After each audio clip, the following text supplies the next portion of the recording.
জিনিস। মাশাআল্লাহ, তাহলে তো আমরা ওয়াজ বুঝেই গেছি যে দুইটাই হলো খারাপ জিনিস, এই দুইটা ভালো জিনিস নয়। এই দুইটার বিপরীতে আবার দুইটা ভালো জিনিসও আছে, আছে না? যেখানে খারাপ জিনিস আছে সেখানে বিপরীতে ভালো জিনিসও আছে। তাহলে শিরকের বিপরীত ভালো জিনিস যেটা, সেটার নাম কি? তাওহীদ। মাশাআল্লাহ, এই এলাকায় আর ওয়াজ কর্ম কি সবে তো জানে ভাইয়েরা, আলহামদুলিল্লাহ। তারপরে বেদাতের বিপরীতে যে ভালো জিনিসটা, সেটার নাম কি? সুন্নাত। মাশাআল্লাহ। তাহলে হুযায়ফা ইবনুল ইয়ামান রাদিয়াল্লাহু তাআলা আনহু বলেন যে সকল সাহাবীরা এসে নবী সাল্লাল্লাহু আলাইহি ওয়াসাল্লামের কাছে সবসময় কল্যাণকর দিকগুলো, ভালো ভালো জিনিসগুলো প্রশ্ন করতেন, জানার চেষ্টা করতেন। আর আমি সবসময় নবী সাল্লাল্লাহু আলাইহি ওয়াসাল্লামের কাছে বিপরীত জিনিসগুলো, খারাপ জিনিসগুলো, এগুলো সম্পর্কে আমি প্রশ্ন করতাম। কারণ যাতে খারাপ জিনিসগুলো সম্পর্কে জানলে, এই বিষয়গুলো সম্পর্কে জ্ঞান থাকলে, যাতে আমি খারাপ জিনিসগুলো থেকে বেঁচে থাকতে পারি। এই জন্যই আমি বেশি বেশি নবী সাল্লাল্লাহু আলাইহি ওয়াসাল্লামকে খারাপ জিনিসগুলো সম্পর্কে, অকল্যাণকর জিনিসগুলো সম্পর্কে প্রশ্ন করতাম। এই জন্য পজিটিভ দিকগুলো, ভালো জিনিসগুলো জানার সাথে সাথে আমাদেরকে বিপরীত খারাপ জিনিসগুলো সম্পর্কে জানা জরুরি। কারণ খারাপ জিনিসগুলো সম্পর্কে না জানা থাকলে যে কোনো সময়ে, যে কোনো মুহূর্তে ওই খারাপ কাজগুলোর মধ্যে আক্রান্ত হয়ে যাওয়ার সম্ভাবনা বেশি। এই জন্য আমরা আজকে এই দুটি খারাপ দিক সম্পর্কেই আমরা কিছু কথাবার্তা বলার চেষ্টা করব ইনশাআল্লাহ। আশা করি আপনারা আলোচনার শেষ পর্যন্ত ধৈর্য ধরে একটু কষ্ট করে বসবেন ইনশাআল্লাহ। কি রাজি আছেন তো? তো আমার সম্মানিত ভাই ও বোনেরা, তাহলে বিষয় হলো কয়টা? দুইটা। একটা হলো শিরক আর একটা হলো বেদাত। তাহলে আমরা প্রথমে শুরু করি শিরক সম্পর্কে, তারপরে বেদাত। শিরক সম্পর্কে আমরা কয়েকটা জিনিস জানবো। একটি জিনিস হলো শিরকটা কি, শিরক কাকে বলে, শিরকটা কিভাবে হয়, কখন হয়ে যায়, এটা সম্পর্কে প্রথমে শিরক সম্পর্কে একটু ধারণা লাভ করব। তারপরে শিরক করলে ক্ষতি কি, শিরক করলে অসুবিধাটা কোথায়, শিরক করার দ্বারা ঈমানের, আমলের কি কি ক্ষতি হয়। তৃতীয় বিষয়, সমাজের বহুল প্রচলিত কিছু শিরক।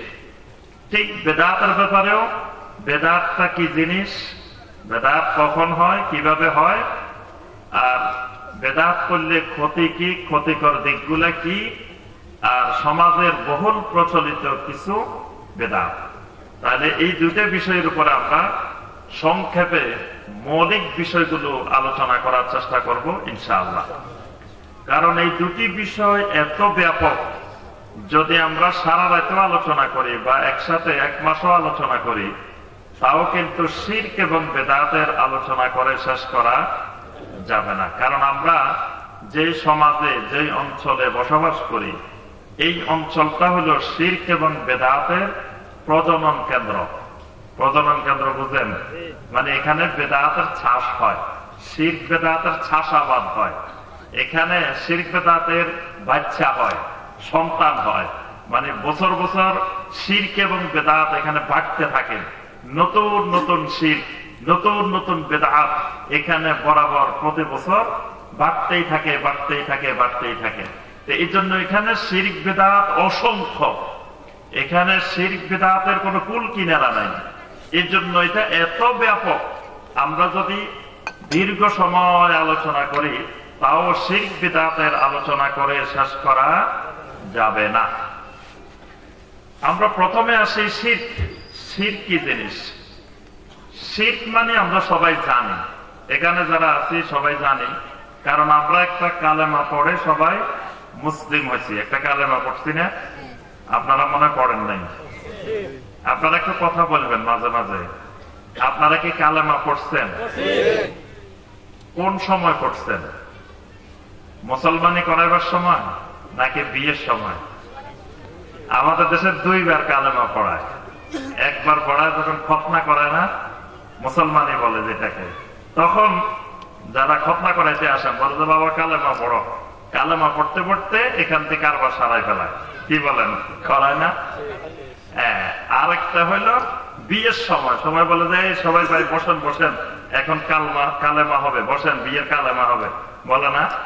হ্যাঁ, সবাই বসে। তাহলে ওই সময় একবার কালেমা হয়। আমরা কোন সময় পড়লাম কালেমাটা বলেন তো দেখি?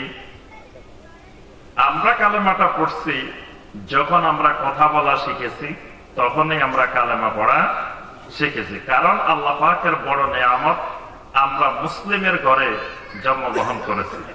সকলে আল্লাহর শুকর আদায় করি, আলহামদুলিল্লাহ। এটা মহা নেয়ামত। আল্লাহ রাব্বুল আলামিন আমাদেরকে মুসলিম পরিবারে, মুসলিম ঘরে জন্মগ্রহণ করার তৌফিক দিয়েছেন। তো এই জন্য আমরা সহজে আলহামদুলিল্লাহ কালেমাটা পেয়ে গেছি, তাওহীদ পেয়ে গেছি, ইসলাম পেয়ে গেছি। তাহলে কালেমাটা একটু আমরা আজকে আরেকবার পড়ি। আশহাদু আল্লা ইলাহা ইল্লাল্লাহু ওয়াহদাহু লা শারীকা লাহু ওয়া আশহাদু আন্না মুহাম্মাদান আবদুহু ওয়া রাসূলুহু। এই কালেমা পড়ছি না? কি কথা বলেন না? পড়ছি তো। এই কালেমার নাম কি? কালেমাতুশ শাহাদাহ। এটাকে কালেমায়ে শাহাদাত বলে থাকি আমরা। এই কালেমাটা হলো একটু লম্বা, এটাকে ছোট করলে আরেকটা কালেমা আছে, মানে এটার সংক্ষিপ্ত রূপ। সংক্ষিপ্ত রূপটা হলো লা ইলাহা ইল্লাল্লাহু মুহাম্মাদুর রাসূলুল্লাহ সাল্লাল্লাহু আলাইহি ওয়াসাল্লাম। এটা হলো ওই বড় আগে যেটা কালেমায়ে শাহাদাত পড়লাম, এটার সংক্ষিপ্ত রূপ, ছোট রূপ। তাহলে এই কালেমার ভিতরে কিন্তু শিরকের কথাটা, শব্দটা কিন্তু আছে। আমরা এই কালেমা পড়তে গিয়ে বলছি ওয়াহদাহু লা শারীকা লাহু, ওয়াহদাহু লা শারীকা লাহু। এখানে প্রথম বলছি ওয়াহদাহু। ওয়াহদাহু মানে হলো তাওহীদ। একটু আগে আপনারা বলতেন শিরকের বিপরীত হলো কি? তাওহীদ। এজন্য আল্লাহ রাব্বুল আলামিন প্রথমে আমার আপনার থেকে এই ওয়াদাটা নিছেন, ওয়াহদাহু, আমরা যে আল্লাহর উপরে ঈমান এনেছি তিনি তাওহীদের মালিক, তিনি তাওহীদের অধিকারী। লা শারীকা লাহু, আল্লাহ রাব্বুল আলামিনের এই তাওহীদের ক্ষেত্রে আল্লাহর কোন মাখলুক এর ভিতরে কোন শরীকানা নাই। লা শারীকা লাহু, কোন শরীকানা নাই। তাহলে আমরা শিরক তো এখানে বুঝে গেছি। তাহলে আল্লাহ রাব্বুল আলামিন হলেন তাওহীদের মালিক। তাওহীদ মানে কি? একত্ববাদ, একক। যখন কোরবানির সময় আসে, সমাজের কেউ কেউ আমরা একজনে একটা গরু কোরবানি করি, আবার কেউ কেউ 2 জন 3 জন 4 জন 5 জন মিলিয়ে গরু একটা কোরবানি করি না? যখন একজনে একটা করি তখন বলি যে ভাই আমি একা কোরবানি করছি। যখন 2-3 জনে মিলে করি তখন বলি শরীকানা কোরবানি করছি, বলি না? শরীকানা কোরবানি করছি। তাহলে এখানেই বুঝে গেছি আমরা শিরক আর তাওহীদ কি। তাহলে একজনে একা করলে, একক যখন মালিক, তখন এটার নাম তাওহীদ। আর যখন আমরা কয়েকজনে মিলি করি তখন বলি যে শরীকানা কোরবানি, মানে এই গরুটার কোরবানির ক্ষেত্রে একজন একক মালিক না, কয়েকজন মালিক আছে। একের উপরে একের বেশি যখন মালিক হয়ে যায় তখন আর একক থাকে না, তখন হয়ে যায় শরীকানা। এজন্য আল্লাহ রাব্বুল আলামিন তার নিজের পরিচয় তুলে ধরেছেন এইভাবে, কুল হুয়াল্লাহু আহাদ। রাসূল আপনি আমার পরিচয়টা দুনিয়ার মানুষের সামনে জানিয়ে দিন, আমি আল্লাহ হইলাম আহাদ। আমি আল্লাহ হইলাম আহাদ। আল্লাহর প্রথম পরিচয় হলো আহাদ। আহাদ মানে কি? এক না, আহাদ মানে একক। এক এবং এককের মধ্যে কিছু পার্থক্য আছে। একের আরবি হলো ওয়াহিদ, একের আরবি হলো ওয়াহিদ। কোরআনে কারিমে আল্লাহর পরিচয় ওয়াহিদও আছে, ওয়া ইলাহুকুম ইলাহুন ওয়াহিদ, তোমাদের ইলাহ হলেন, তোমাদের মাবুদ হলেন একজন ওয়াহিদ। কিন্তু এখানে আল্লাহ রাব্বুল আলামিন তার পরিচয়টা দিয়েছেন আহাদ, ওয়াহিদ বলেন নাই। আল্লাহ রাব্বুল আলামিন হলেন একক। একের ভাগ করা যায়, একের অর্ধেক হয়, একের 3 ভাগের 1 ভাগ হয়, একের 4 ভাগের 1 ভাগ হয়, একের 5 ভাগের 1 ভাগ হয়, কিন্তু এককের কোনো ভাগ করা যায় না। এককের থেকে ক্ষুদ্র ভাগ আর কোনো কিছু করা যায় না। এটা এমন একটা বিষয়, যেই বিষয়ের কোনো ক্ষুদ্র থেকে ক্ষুদ্রতর ভাগ করা যায় না। এরকম বিষয়কে বলা হয় আহাদ। এরকম বিষয়ের নাম আহাদ। আল্লাহ রাব্বুল আলামিন তার সৃষ্টির ক্ষেত্রে, তার মালিকানার ক্ষেত্রে, তার পরিচালনার ক্ষেত্রে, তার নাম এবং গুণাবলীর ক্ষেত্রে, ইবাদতের ক্ষেত্রে আল্লাহ রাব্বুল আলামিন একক মালিকানার অধিকারী। সুবহানাল্লাহ। আল্লাহ রাব্বুল আলামিনকে এই যেই কয়টা ক্ষেত্র বললাম, এই কয়টা ক্ষেত্রে আল্লাহ রাব্বুল আলামিনকে একক মালিক রাখা, এটার নাম তাওহীদ। এগুলার কোন এক জায়গায় আল্লাহর সাথে অন্য কাউকে যদি সম্পৃক্ত করা হয়, যদি 100 ভাগের 1 ভাগের মধ্যেও যদি সম্পৃক্ত করা হয়, তখন এটার নাম হয়ে যায় শিরক। এটার নাম হয়ে যায় শিরক। এই জন্য শিরকের সংক্ষিপ্ত সংজ্ঞা হলো আন্নাহু তাশরীকু গায়রিল্লাহ মা'আল্লাহ ফিল ইবাদাহ।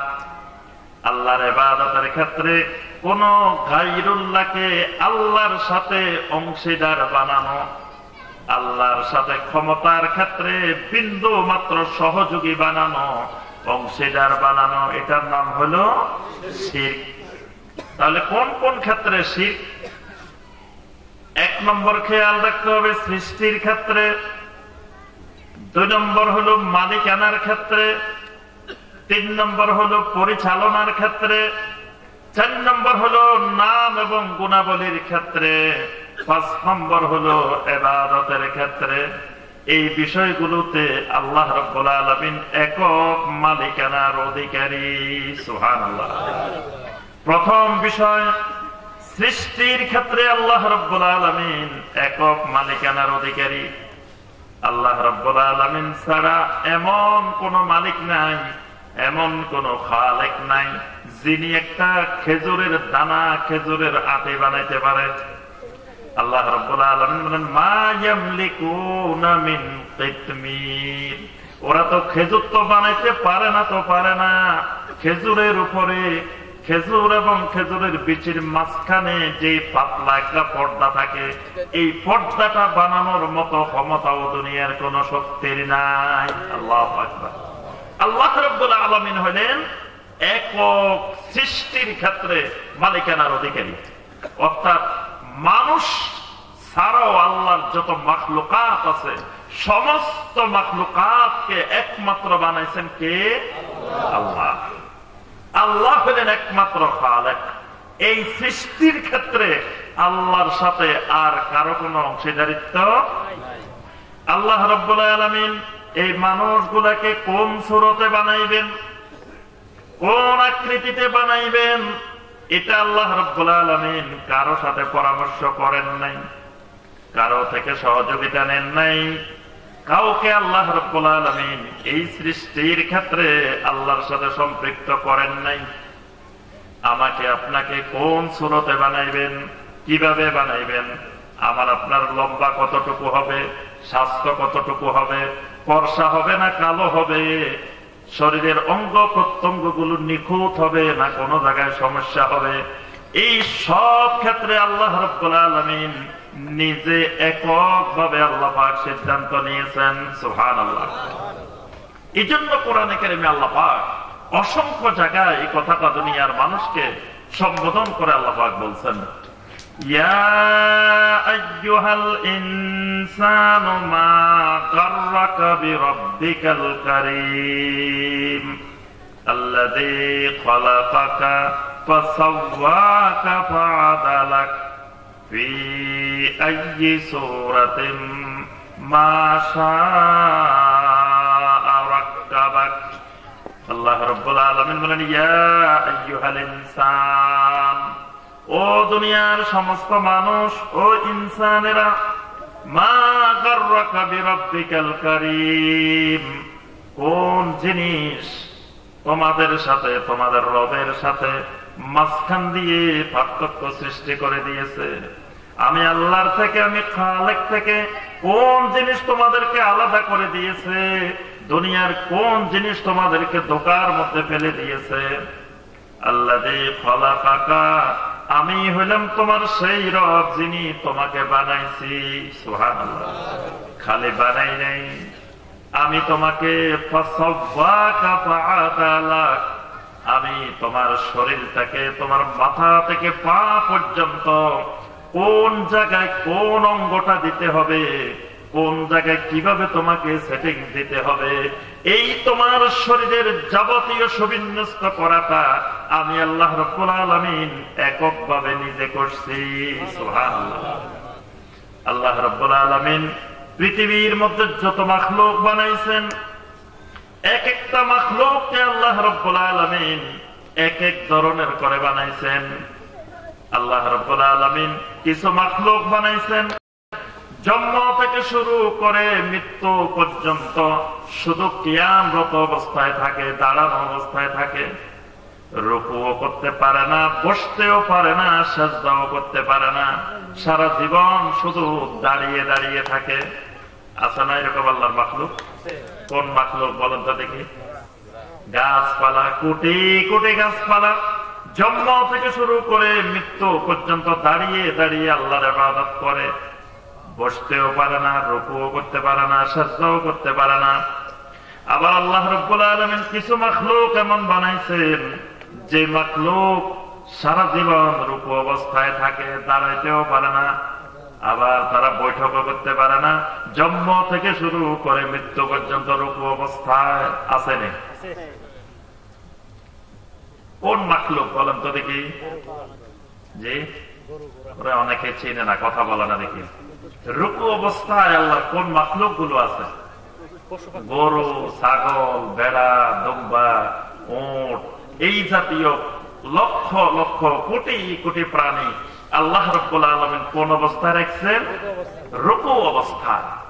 আল্লাহ রাব্বুল আলামিন আবার কিছু মাখলুক বানাইছেন যেই মাখলুক গুলো জন্ম থেকে শুরু করে মৃত্যু পর্যন্ত সিজদারত অবস্থায় থাকে। এরকম মাখলুক কোনগুলা? সাপ, বিচ্ছু, এই জাতীয় দেখবেন অনেক প্রাণী মাটির সাথে মিশে মিশে চলে। আল্লাহ রাব্বুল আলামিন এদেরকে জন্ম থেকে শুরু করে মৃত্যু পর্যন্ত সিজদারত অবস্থায় রেখেছেন। আল্লাহ রাব্বুল আলামিন অনেক মাখলুক বানাইছেন জন্ম থেকে শুরু করে মৃত্যু পর্যন্ত আত্তাহিয়াতুস সুরতে বসে থাকে। এরকম মাখলুক আছে কিনা? কোন মাখলুক? পাহাড়, পর্বত, পাথর, এগুলোকে আল্লাহ রাব্বুল আলামিন আত্তাহিয়াতুস সুরতে, তাশাহুদের সুরতে বসায় রেখেছেন। সুবহানাল্লাহ। এরা বসে বসে তাশাহুদের সুরতে আল্লাহ রাব্বুল আলামিনের ইবাদত করে। আল্লাহ রাব্বুল আলামিন যেমন পুরো জমিনটাকে 4টা ভাগে সৃষ্টি করেছেন, এর বাহিরে আসমানের মধ্যে গেলেও আল্লাহর ফেরেশতাদেরকে আল্লাহ রাব্বুল আলামিন এই 4টা সূরতের মধ্যে রাখছেন। কোন আসমানে গেলে দেখা যাবে সব ফেরেশতারা শুধু দাঁড়িয়ে দাঁড়িয়ে আল্লাহর ইবাদত করতেছে। কোন জায়গায় দেখা যাবে আল্লাহর ফেরেশতারা শুধু রুকু অবস্থায়, সব ফেরেশতারা রুকু অবস্থায় আল্লাহর ইবাদত করতেছে। কোথাও গেলে দেখা যাবে সব ফেরেশতারা সিজদারত অবস্থায় আছেন। কোথাও গেলে দেখা যাবে সব ফেরেশতারা আত্তাহিয়াতুস সুরতে আল্লাহর ইবাদত করেন। আল্লাহ রাব্বুল আলামিন বলেন, ওয়ালাকাদ কাররামনা বানি আদম ওয়া হামালনাহুম ফিল বাররি ওয়াল বাহর। আল্লাহ পাক বলেন, আমি এমন একটা মাখলুক বানাইছি যেই মাখলুকটাকে সমস্ত মাখলুকের উপরে আমি সম্মানিত করেছি। এদের সম্মানের মূল কারণ হলো এই মাখলুকটার শরীরের সেটিংসটা, শরীরের জোড়াগুলো আমি এমন ভাবে লাগাইছি এই মাখলুক দাঁড়ায় দাঁড়ায়ও আমি আল্লাহর ইবাদত করতে পারে, রুকু অবস্থায়ও আমি আল্লাহর ইবাদত করতে পারে, সাজদা অবস্থায়ও আমি আল্লাহর ইবাদত করতে পারে, আত্তাহিয়াতুর সূরাতে বসে বসেও আমি আল্লাহর ইবাদত করতে পারে। সুবহানাল্লাহ। শরীরের গড়নটা দেখেন, আল্লাহ পাক যদি শক্ত করে বানায় রাখতেন আমরা রুকুও করতে পারতাম না, সাজদাও করতে পারতাম না, বৈঠকও করতে পারতাম না। কিন্তু আল্লাহ পাক এমন ভাবে বানাইছেন, জোড়াগুলো এমন ভাবে দিচ্ছেন আমরা দাঁড়ায় দাঁড়ায় আল্লাহর ইবাদত করতে পারি, রুকুতে গিয়ে আল্লাহর ইবাদত করতে পারি, সাজদায় গিয়ে আল্লাহর ইবাদত করতে পারি, আত্তাহিয়াতুর সূরাতে তাশাহুদে বসে বসে আল্লাহর ইবাদত করতে পারি। বান্দা যখন সালাত আদায় করে এই 4 রকমের ইবাদত সালাতের ভিতরে আছে। এই জন্য বান্দা যখন সালাত আদায় করে ওই বান্দা তখন সমস্ত সৃষ্টির সাথে মাখলুকাতের সাথে তখন মিশে যায়। সুবহানাল্লাহ। বান্দা যখন দাঁড়ায় দাঁড়ায় আল্লাহর ইবাদত করে তখন ওই দাঁড়ানো মাখলুকগুলো বলতে থাকে দেখো আমরা শুধু দাঁড়ায় দাঁড়ায় আল্লাহর ইবাদত করি না, দুনিয়ার মানুষেরাও দাঁড়ায় দাঁড়ায় আল্লাহর ইবাদত করে। যখন বান্দা রুকুতে যায় ওই রুকুরও তো মাখলুকগুলা বলতে থাকে দেখো আল্লাহর কত বান্দা আমাদের মতো রুকুতে যাইও আল্লাহর ইবাদত করে। আমরা যখন সিজদায় যাই আল্লাহর ওই মাখলুকেরা বলে দেখো আমাদের মতো আল্লাহর বান্দারাও সিজদায় ইবাদত করে। আমরা যখন আত্তাহিয়াতুস সূরাতে বসি তখন ওই মাখলুকগুলা বলে দেখো কত মানুষ আমাদের সূরাতে ইবাদত করে। সুবহানাল্লাহ। অর্থাৎ আল্লাহ পাক মানুষকে এমন ভাবে সৃষ্টি করেছেন এই মানুষটাকে সকল মাখলুকের সূরত আল্লাহ রাব্বুল আলামিন এক মানুষের ভিতরে দিবেন। সুবহানাল্লাহ। এজন্য আল্লাহ পাক বলেন ওয়া হামাল্লাহুম ফিল বাররি ওয়াল বাহর, আমি মানুষগুলোকে জলে এবং স্থলে সব জায়গায় আমি এদের নেতৃত্ব কায়েম করে দিছি। সুবহানাল্লাহ। কত বড় বড় বিশাল বিশাল হাতি, কত বড় বড় প্রাণী তারাও কিন্তু মানুষের কথা শুনে, মানুষ দ্বারা নিয়ন্ত্রিত হয়। আল্লাহ রাব্বুল আলামিন এই সৃষ্টিকে মানুষকে আল্লাহ পাক গড়নের ক্ষেত্রে কারো থেকে কোনো সহযোগিতা কোনো পরামর্শ আল্লাহ পাক নেন নাই। আল্লাহ পাক একক মালিক। এরপরে আল্লাহ রাব্বুল আলামিন বলেন ফি আইয়ি সূরাতিন মা শাআ রাক্কাবাক, আমি আল্লাহ তোমাকে যেই সূরতে চেয়েছি সেই সূরতে সেই গড়নে তোমাকে আমি সৃষ্টি করেছি। আল্লাহ রাব্বুল আলামিন কোরআনে কারিমে অসংখ্য জায়গায় সৃষ্টির কথা স্মরণ করাই দিয়েছেন। কারণ হলো আলা লাহুল খালকু ওয়াল আমরু তাবারাকাল্লাহু রাব্বুল আলামিন। কারণ নীতিমালা হলো সৃষ্টি যার, মানুষ হুকুম মানবে তার। সৃষ্টি আল্লাহর, বান্দা হুকুম মানবে একমাত্র আল্লাহর। সৃষ্টি যদি অন্য কারো হইতো বান্দা হুকুম মানত অন্য কারো। এজন্য আল্লাহ পাক বারবার স্মরণ করে দিয়েছেন বান্দারে আমি তোমার একমাত্র খালেক, আমি তোমার একমাত্র সৃষ্টিকর্তা, সুতরাং ইবাদত হবে একমাত্র আমি আল্লাহর। সুবহানাল্লাহ।